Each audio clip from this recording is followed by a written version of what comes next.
the tourist facility is going to take us to break even very quickly. We're allowed to sell, Georgia passed SB 85, we're allowed to sell 500 barrels of bourbon direct to the public, either by cocktail or by the bottle. If we can get anywhere close to that out the back door, that'll be perfect for us. Stephen Gould, what are you seeing in Colorado?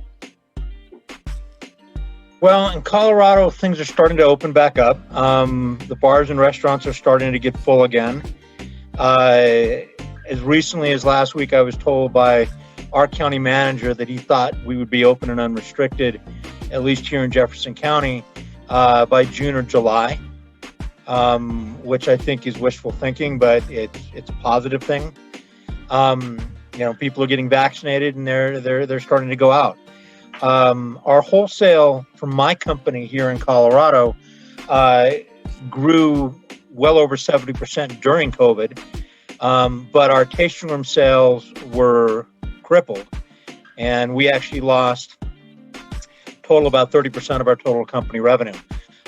We're seeing our wholesale revenue in other major metropolitan areas such as New York City slowly start to creep up. We actually saw growth throughout COVID in New York as well, but it wasn't huge. And our position there initially was small, so it wasn't overly significant. A big piece of our business plan was export, and export's gone essentially to zero. Though literally while we've been on this call, I got a PO from Taiwan that they've been promising for a year, so I guess that's a positive thing. Stephen, a mid-step for you, having lived through what you and Michael have been talking about, is that there are resources out in the marketplace where you don't have to rely solely on sort of the failed logistics of a big distributor, or B, hire your own sales force, right? There is an interim step that you can take on in order to continue to prove your model, right? We've actually engaged BevStrat in New York and are getting ready to engage them in California, which I believe is what you're talking about. Well, there are other people that I think are a little more established in BevStrat. There's 2020, John Armison's group, a few other groups like that. I'd love a list. Yeah, I can get you that. Yes, please. You're going to pay one way or the other, right? You're going to either pay out of your pocket for your own guys. You're going to pay through margins, with the distributor. But yeah, we can go offline. I can share with you some of those. Andrew, that'd be great. I appreciate that. No worries. Our tasting room is actually very unique because we're just a ginger liqueur, so we weren't quite sure what that would look like to the consumer. But in New York State, you're allowed to sell any other New York State distiller's product as long as it's made with at least 75% New York agriculture. So our tasting room actually has 35 other distillers in it. We have 160 New York spirits. And so the idea would be sort of be a New York tasting room. All our cocktails are made with New York spirits and, of course, our stuff. And we do flights. So we do an Empire Rye flight. We do my favorite flight is a vodka flight. We actually do a vodka flight with 6 different vodkas, all with a different base distillate. So corn, grape, apple, wheat, sugar beet, and grapes. And so it's just fun to educate the consumer. And one of the things with shutdown is we went to takeout only model. We have a courtyard, and so we have a window, and people come up and then sit outside. We have heat lamps and a fire pit for the winter. It was great, but it really we lost the connection to the consumer in that situation. So we're doing a lot of cocktails, but we're doing less of the flights. We're doing less consumer education. It's been a tricky balance in terms of engagement. So, but things are starting to open up. I think that who was it? It was Stephen who was saying that they didn't get. I think it was you, Stephen, who said you didn't get your. Or the person from Atlanta, maybe, who didn't get their tasting room open yet. Yeah, it was me. But it's just open and doing great. Yeah, it's definitely we didn't have one for many years because we were just one product, and we actually didn't use New York Ag in our product base, so legally we couldn't. But then things changed. We figured it out, and it saved us, especially during the pandemic, because we were able to pivot and actually benefit from that, because we're a huge on-premise brand, and our sales just died. We're 80% on-premise, so when COVID hit, we got beat up really bad. In Florida, our state has opened up. Our state has been open. On the restaurant end, I can't seem to get enough employees to handle my business. So Florida is very different from what you may be seeing in the rest of the country. On the spirit side of things, as a new startup, I'm seeing a challenge just sourcing bottling supplies. Paramel, who we buy bottles from, boy, what a nightmare. They're behind on their production runs, and trying to get a reservation of the PO in for future runs has been difficult. So seeing challenges on that end. But at the end of the day, you're building a brand, right? And you want that consumer to take that bottle. And by the way, 90% of the people who've had a taste of your product, you're going to buy it anyway out of guilt. I'm here, I got to help them anyway. They buy a bottle, they take it home. They're your ambassador. So It's a good point. again, I think I'm going to build on what Stephanie said, because of our world, we've all grown up, in kind of traditional businesses where it's either or, right? Go, no go decision. We don't live in that world anymore. It's both and. You need both a tasting room, and you need a distributor strategy, and you need a route to market that will be successful for building your business. I think to me, what everyone's saying here is, you got to try a lot of stuff, and you got to push a lot of buttons based upon one, the legality and the regulatory world in which you live in your state, and two, kind of your physical opportunities and limitations. The brands that have been most successful in this space, and let's talk about Angel's Envy, or let's talk about High West, the ones who the golden ring and got exited by bigger companies. They were doing things exactly like what you guys were doing. Perkins had a restaurant. All he wanted to do was sell barbecued elk. It just so happened tie a small distillery behind it, and look what happened. Same with Lincoln Henderson with Angel's Envy. He was buying sourced goods. He didn't have his own distillery, not until Bacardi bought him. They all had a mission. They all had a purpose. So to me, what I'm hearing you all say is, yes, there's a lot of frustration. That's what happens with scaling and proof of concept. But two, you guys are on to, you guys are starting to see the traction. You're starting to feel the growth of your brands, and you should be complimented on that. You should feel really good about what you guys are doing. Demand over the past, I think, since January, maybe since December. Stephanie, would you say that's timed right? It's been pretty intense, actually. Last year, during COVID, things were a little quiet in terms of a lot of the inventory that you've seen, like in the past 5 and 6 years. Mostly a lot of inventory probably about 3 years ago in the marketplace, and you could get, anything you wanted, thousands of barrels worth, and several years in age. And last year that started really drying up in January this year. I mean we're in May, and there's a lot of people looking for, especially like anything that's aged over 4 years, we'll say, in the market. A lot of people,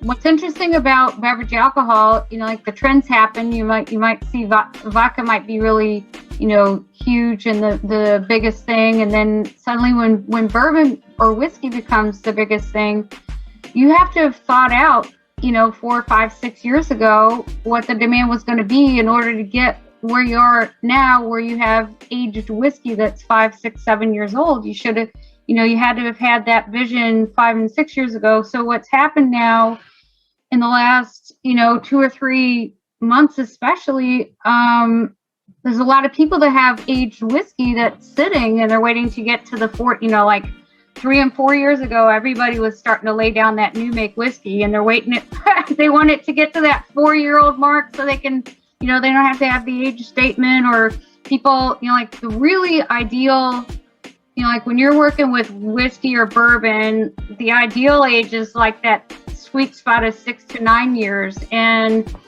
if I told you how many people call me looking for a 6 to 9 year old, and everybody wants that, and they're just, there hasn't been any on the market in the last several months. And I work with people looking for barrel valuation, projects and analytics on that. And what's interesting is when it's the supply and demand thing. When the supply is not there, the price goes up a little bit, and then when the supply is there, I think the price will go down. But it's a matter of whether the big producers that have whiskey aged are going to release any, and they may or may not, because what's happening is some of those big producers actually own their own brands, and there's a demand that's increased for their brands, so they're going to keep that whiskey to grow the brands that they've got. So it'll be very interesting, I think, this year to see like a lot of craft brands that got started by buying source whiskey,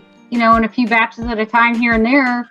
Well, they've sold through theirs, and now they need to rebuy. And guess what? If they didn't buy on a plan where they had 1 year, another year, and they were growing within those 5 and 6 years back, well, they're going to be in really a lot of trouble. And there's, several craft brands that are, ready to buy their next batch, and there's not any out there. So it's going to be, I think, very interesting in the aged and sourced whiskey realm and the valuation, over the next few years, for sure.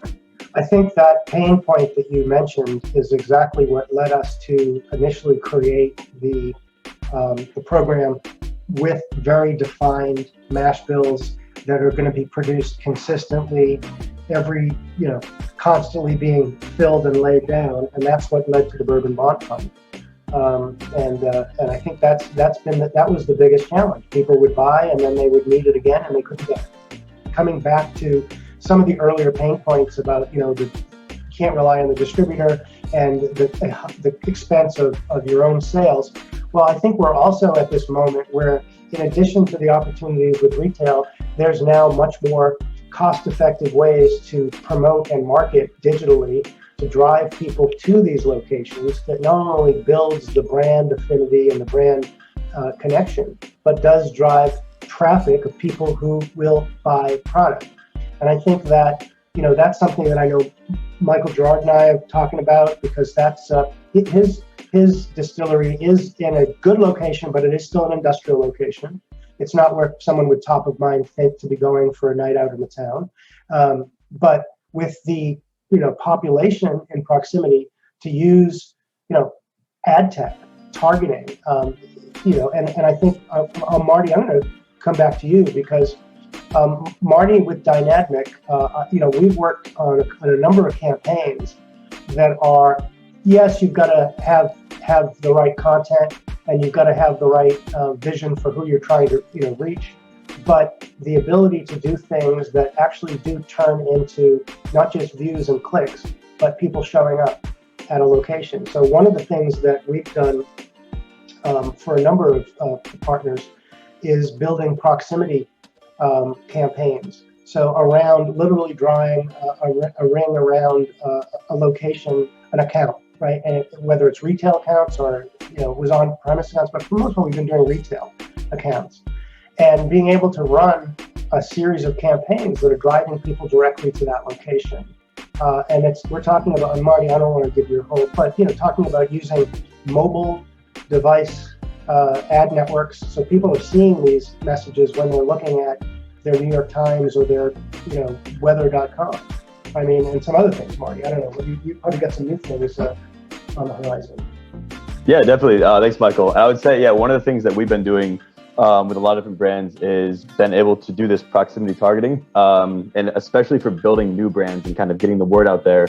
one of the things is when we're launching in specific states and specific areas, for example, we're able to build kind of a multifaceted approach where we say, okay, once we have these creatives and we want to put out this story, first we want to say, okay, if we're, let's say we're targeting, Tennessee, for example, we'll say, hey guys, this brand is coming to Tennessee. So what we're able to do is we build a campaign around the brand, the goals, the message of the brand.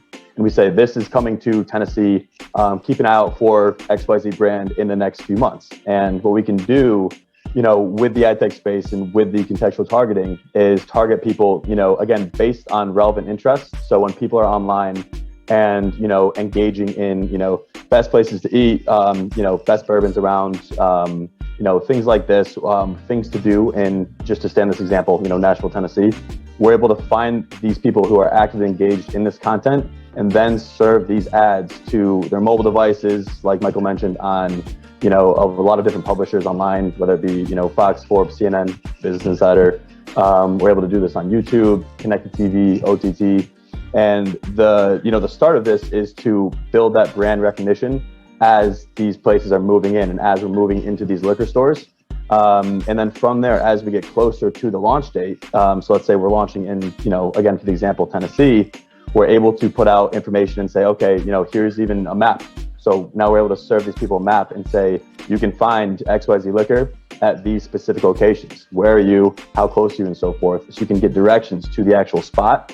And then once people are there and once people have, visited these stores and so forth, we're able to, retarget from there. So we can pull mobile IDs or IP addresses and keep sending them ads and keep sending them, whether it be just on a promotional standpoint and saying, this is, XYZ bourbon again, or we can say things like, here's $5 off your next purchase of this specific liquor. So there's a lot of different things. And again, just from my industry and what I've seen, and in the last 15 months with coronavirus, there's been such an uptake of just digital consumption in general. We've seen so much more in terms of, people who are building their brands and people who have been fortunate enough and just successful enough to be able to carry these brands through the last 15 months, which has been, one of the most extremely difficult times to launch a brand, as you guys are all, very familiar with.